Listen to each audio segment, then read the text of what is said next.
अभिनंदन, आभार, आदर, नमस्कार। मैं कुंदन कुमार सिंह महामना एजुकेशन हब के इस वीडियो में आप सभी का स्वागत करता हूं। तो दोस्तों, इस वीडियो के माध्यम से आप सभी के समक्ष भारत में आई नई शिक्षा नीति के बारे में चर्चा करूंगा। सबसे पहले 10+2 सिस्टम को रिप्लेस करके 5+3+3+4 का जो सिस्टम आया है उसमें क्या चीजें आई हैं विस्तार से बताऊंगा। इसके बाद इसके प्रोस और कॉन्स क्या हैं उसे भी आपके सामने रखूंगा। आपको पता है कि भारत में वर्तमान शिक्षा व्यवस्था कितनी है और जो नई शिक्षा नीति आई है उसे 2 दिन में तो लागू किया नहीं जाएगा, वक्त लगेंगे, बहुत साल लगेंगे, क्योंकि अभी ग्राउंड लेवल पर आप देखिएगा तो बहुत स्थिति खराब है। खास करके सरकारी विद्यालय, स्टेट के यूनिवर्सिटीज को देख लीजिए, स्टेट के जो गवर्नमेंट स्कूल्स होते हैं, खास करके नॉर्थ इंडिया में, यूपी बिहार में देखिए तो बहुत बदतर स्थिति है और इसे सुधारने की बहुत जरूरत है। अच्छी बात है कि 10+2 सिस्टम को रिप्लेस करके कुछ नई सोच के साथ, कुछ नए इनोवेशन के साथ, ऑलराउंड डेवलपमेंट के साथ, एक्स्ट्रा करिकुलर एक्टिविटीज के साथ अगर बच्चों का पढ़ाई लिखाई करवाया जाएगा तो निश्चित रूप से वो अच्छा करेंगे। तो सबसे पहले हम 10+2 को रिप्लेस करने वाली नीति या सिस्टम 5+3+3+4 को समझते हैं। इसमें 4 भागों में बांटा गया है। सबसे पहला जो भाग है वो है 5 साल का। इसके अंतर्गत क्या होगा कि बच्चा जब 2 साल का होगा, यानी कि 2 साल की उम्र में बच्चे लगभग चलने लग जाते हैं और कुछ बोलने भी लग जाते हैं, तो उस उम्र में प्री स्कूलिंग होगी। जैसे कि प्ले स्कूल जैसे होता था का सिस्टम आजकल आ गया है, तो प्ले स्कूल टाइप का होगा। आंगनबाड़ी केंद्र जैसे पहले भी बनाए गए थे, लेकिन उनमें जो सुविधाएं हैं वो उस तरीके की नहीं है। वहां पे जो स्त्रियां होती है, जो सेविकाएं होती है, दे आर नॉट नॉलेजेबल और वो सिखाती भी नहीं है। वैसे हमारे जमाने में तो ये सब चीजों का कॉन्सेप्ट कुछ था नहीं, और जितना भी कखरा, मात्रा, गिनती, पहाड़े हमने सीखे वो अपनी माँ के आंचल से, अपने पिताजी से और अपने दादाजी से सीखा है, और फिर उसके बाद लगभग 5 साल की उम्र में स्कूल जाना शुरू किया था। तो इसे रिप्लेस किया गया है। अच्छी बात है, बच्चे सीखेंगे, क्योंकि उसमें खेल खेल में बहुत सारी चीजें सिखाई जाती हैं, कखरा मात्रा से लेकर गिनती पहाड़े तक, और बहुत सारे वर्ड मीनिंग और ये सब चीजें, प्रोनाउंसिएशन, कखरा मात्रा से रिलेटेड कुछ गाने, कुछ कविताएं, ये सब सारी चीजें सीखते हैं। तो 3 साल का प्री स्कूलिंग होगा। इसके बाद 2 साल पहली और दूसरी कक्षा उसी 5 साल में इंक्लूडेड है, जो स्कूल के लिए उन्हें तैयार करेगी। तो उसको बोल देंगे फाउंडेशन स्टेज। फाउंडेशन स्टेज 2 साल का होगा। इसके बाद जो दूसरा स्टेज होगा वो होगा आपका 3 साल का। उसमें क्या होगा कि दूसरी से 5वीं तक की पढ़ाई करवाई जाएगी बच्चों की, दूसरी से 5वीं तक की। तो उनकी उम्र लगभग वहां तक आपकी होती है। 5वीं तक पहुंचते पहुंचते बच्चा जो है वो आपका 11 साल के आसपास, 10-11 साल का हो जाता है तब, है ना। तो उसमें क्या है कि मुख्य चीजें जो सामने लाई गई हैं उसमें बच्चों का ऑलराउंड डेवलपमेंट पर ध्यान दिया जाएगा। एक्स्ट्रा करिकुलर एक्टिविटीज जैसे खेल कूद होगा, कुछ चीजें सिखाई जाएंगी, वहीं से उसके इंटरेस्ट जनरेशन वाली चीजें, कारपेंट्री हो गया, क्ले मॉडलिंग हो गया, वुडवर्क के अंदर बहुत सारी चीजें सिखाई जाएंगी। लेकिन अभी अगर मौजूदा वक्त में आप इस सब चीजों को देखेंगे तो गांव के स्कूल में अभी कुछ है ही नहीं। इंफ्रास्ट्रक्चर के नाम पर बिल्डिंग्स जरूर खड़ी कर दी गई हैं, लेकिन बहुत सारे स्कूल्स, 50% से ज्यादा ऐसे स्कूल्स हैं जहां खेलने के लिए 2 कट्ठे खाली जमीन तक भी नहीं है स्कूल के पास। समझ रहे हैं? तो ये इसमें बहुत सुधार की जरूरत है, आवश्यकता है। तो जो दूसरा स्टेज होगा 3 साल वाला, उसका नाम है प्रिपरेटरी स्टेज। प्रिपरेटरी स्टेज जो कि 5वीं तक की पढ़ाई के लिए होगा, और उसमें विज्ञान, गणित, कला जैसी चीजें में इंटरेस्ट के लिए पढ़ाया जाएगा, और साथ ही साथ को करिकुलर एक्टिविटीज भी सीखेंगे। अब जो अगला 3 साल है वो 6, 7, 8, 3 साल पढ़ेंगे बच्चे, 6, 7, 8, 3 साल का, और उसको बोलेंगे आप मिडिल स्टेज। यानी कि लगभग उनकी उम्र 14 साल तक होगी। 11, 12, 13, 14 साल तक के बच्चे होंगे, और मिडिल स्टेज में कक्षा 6 से 8 तक की पढ़ाई होगी। विषय पर आधारित पाठ्यक्रम को लाया जाएगा इसमें, जो भी गणित, विज्ञान, उसके अलावा सोशल साइंसेस, सामाजिक विज्ञान, जीके, बहुत सारी चीजें होंगी, और कौशल उनमें लाया जाएगा। मतलब कि इंटर्नशिप का भी बहुत सारा चीज उन्हें सिखाया जाएगा। 6ठी क्लास में बच्चे कोडिंग तक सीखेंगे। अभी आपकी जानकारी के लिए बता दूं कि हिंदुस्तान में सरकारी स्कूलों की अगर बात करें तो बहुत कम ऐसे स्कूल्स हैं जहां पर आज कंप्यूटर शिक्षा दी जाती है।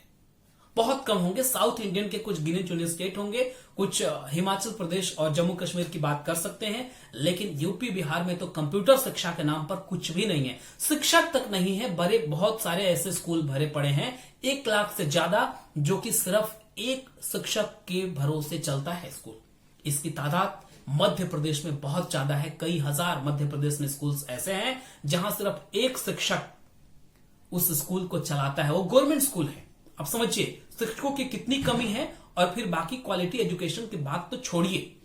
ऑलराइट, तो अब जो नई शिक्षा नीति के तहत आया है, तो 6ठी से 8वीं तक के बच्चों में विषय के साथ साथ बहुत सारी इनोवेशन वाली चीजें, खेल कूद के साथ साथ वोकेशनल चीजें सिखाई जाएंगी, ताकि बच्चा पढ़ाई के साथ साथ कुछ ऐसी चीजें सीखे कि वो अपने रोजगार के लिए तैयार कर सके अपने आप को। तो ये एक अच्छी पहल है, लेकिन देखते हैं कि ग्राउंड लेवल पर ये कब तक और कहां तक संभव हो पाता है, कब तक इसे गवर्नमेंट लागू कर सकती है, एक्चुअली इसका इफेक्ट कब से आना शुरू होता है। अब जो लास्ट स्टेज है उसको बोलेंगे सेकेंडरी स्टेज, यानी कि बच्चा वहां पर 9th 10th 11th और 12th पढ़ेगा। वहां से अब स्ट्रीम वाला सिस्टम हटा दिया गया है। जैसे कक्षा 10th पास करने के बाद बोलते थे साइंस लिया है किसी ने आर्ट्स लिया है, या फिर किसी ने कॉमर्स लिया है। तो अब कोई भी बच्चा, साइंस का बच्चा भी, अगर उसे इंटरेस्ट है कि हिस्ट्री, पॉलिटिकल साइंस या ज्योग्राफी जैसे सब्जेक्ट पढ़े, तो वो पढ़ सकता है। जो लास्ट वाला स्टेज है, सेकेंडरी स्टेज, अच्छी बात है, बहुत अच्छी बात है। और इसे 2 चरणों में बांटा गया है। अब क्या होगा, अब सेमेस्टर सिस्टम होगा 9 से 12 तक में, 6 महीने का सेमेस्टर, और जो फाइनल एग्जाम होगा उसमें दोनों सेमेस्टर के मार्क्स मिलाकर के ही दिए जाएंगे। जैसे पहले क्या होता था कि सेमेस्टर का मार्क्स नहीं जोड़ा जाता था, इनफैक्ट उसका नाम आप सेमेस्टर न कह के फर्स्ट टर्मिनल, सेकेंड टर्मिनल, ऐसा कुछ होता था। बीच में कपिल सिब्बल आए थे तो उन्होंने 3 टर्मिनल कर दिए थे। बहुत सारे इंटरनल असेसमेंट दे दी गए थे। बोर्ड परीक्षाएं 10वीं तक की खत्म हो गई थी, लेकिन फिर से ये चीजें आ गई है। अब जो बोर्ड वाले विद्यार्थी होते हैं कक्षा 10 के, उन पर बोझ करने का जो प्रावधान है अब लाया जा रहा है। उसी के साथ साथ ये भी है कि बच्चों के ऊपर से भार कम, बस्तों का वजन कम किया जाता है। सिलेबस में भी बहुत सारे चेंजेस किए जाएंगे। अब धीरे धीरे कब से ये चीजें आती हैं, कहा जा रहा है कि साल 2021-22 का जो सेशन होगा तब से इसे इफेक्ट में लाना शुरू कर दिया जाएगा। मतलब अगले साल से इसे लाना शुरू कर दिया जाएगा। इसके बाद अब हम बात करते हैं उच्च शिक्षण संस्थानों में क्या होगा। उच्च शिक्षण संस्थान जितने भी होंगे उनकी एक ही रेगुलेटरी बॉडी होगी, और सारे यूनिवर्सिटीज, कॉलेजेस में अलग अलग पाठ्यक्रम में पढ़ाई के लिए, प्रवेश के लिए एक ही कॉमन एंट्रेंस टेस्ट होगा, जिसके तहत कक्षा 12th बोर्ड के भी मार्क्स जोड़े जाएंगे, और कॉमन एंट्रेंस टेस्ट में आपका जो प्राप्तांक होगा उसको भी जोड़ा जाएगा, और वो ऑल इंडिया लेवल पर आपको एडमिशन दिलाएगा। जैसे कि अभी क्या होता है कि आईआईटीज में प्रवेश के लिए आपको एक ही एग्जाम देना होता है। आईआईटीज, एनआईटीज में प्रवेश के लिए एमबीबीएस करना है तो नीट की परीक्षा देते हैं आप, और हिंदुस्तान के जितने भी विद्यालय हैं, विद्यालय नहीं, महाविद्यालय बोलेंगे, मेडिकल कॉलेजेस बोलेंगे, तो उनमें सब लोग जाते हैं। लगभग उनकी संख्या 60,000 के आसपास है जो सीट्स हैं, including private and government colleges. तो उस तरीके से ये किया जाएगा। अलग अलग पाठ्यक्रम, बीए हो गया, बीएससी हो गया, एग्रीकल्चर हो गया, या फिर बाकी कॉमर्स हो गया, बीकॉम हो गया, ये सारी चीजों के एक ही एंट्रेंस होंगे जो कि एक बॉडी कंडक्ट करेगी। कहा जा रहा है कि नेशनल टेस्टिंग एजेंसी उसको कंडक्ट करेगी। इसके बाद एमफिल को खत्म किया जा रहा है। एमफिल करने की जरूरत नहीं है। जिसको भी पीएचडी करनी हो मास्टर्स के बाद डायरेक्टली ही और she can go for that. इसके अलावा अब क्या है कि 4 साल का चीज, जैसे पहले डिग्री प्रोग्राम्स होते थे कोई भी सरकारी नौकरी के लिए, जहां पर आपकी योग्यता ग्रेजुएशन मानी जाती थी, स्नातक मांगी जाती थी। उसमें क्या है कि अगर 1 साल तक की पढ़ाई की आपने, उस कोर्स में बीए का एग्जांपल लेते हैं, बीए 3 साल का कोर्स है आज के दौरान, तो बीए में 1 साल का कोर्स आपने किया, 2 साल का कोर्स किया, तीसरे साल आपने पढ़ाई छोड़ दी, तो आपका डिग्री क्या हो जाता था कि नल एंड वॉइड, उसकी कोई मान्यता नहीं होती थी। लेकिन अब ऐसा नहीं है। 1 साल पढ़ाई के बाद अब क्या किया जाएगा, आपका 1 साल पढ़ाई के बाद उस क्रेडिट की वैल्यू सर्टिफिकेट कोर्स के रूप में होगी। 4 क्रेडिट यानी कि जब 4 सेमेस्टर की पढ़ाई कर लेते हैं, 2 साल की पढ़ाई कर लेते हैं, तो सर्टिफिकेट के बाद डिप्लोमा हो जाता है, 3 साल में डिग्री हो जाता है और चौथे में रिसर्च हो जाता है। और अगर 1 साल का और कर लेते हैं तो आप पोस्ट ग्रेजुएशन हो जाएंगे। मतलब वैसे तो 4 साल का है, और जो सरकारी नौकरियों के लिए जहां तक ग्रेजुएशन की मान्यता है वो 3 साल में ही होंगे। बहुत सारी फॉरेन यूनिवर्सिटीज को भारत में बुलाया जा रहा है। कहा जा रहा है कि वर्ल्ड की जो टॉप 100 यूनिवर्सिटीज होंगी उसे भारत में बुलाया जाएगा, उनके साथ हमारी शिक्षा व्यवस्था को जोड़ा जाएगा ताकि हमारी गुणवत्ता अच्छी हो।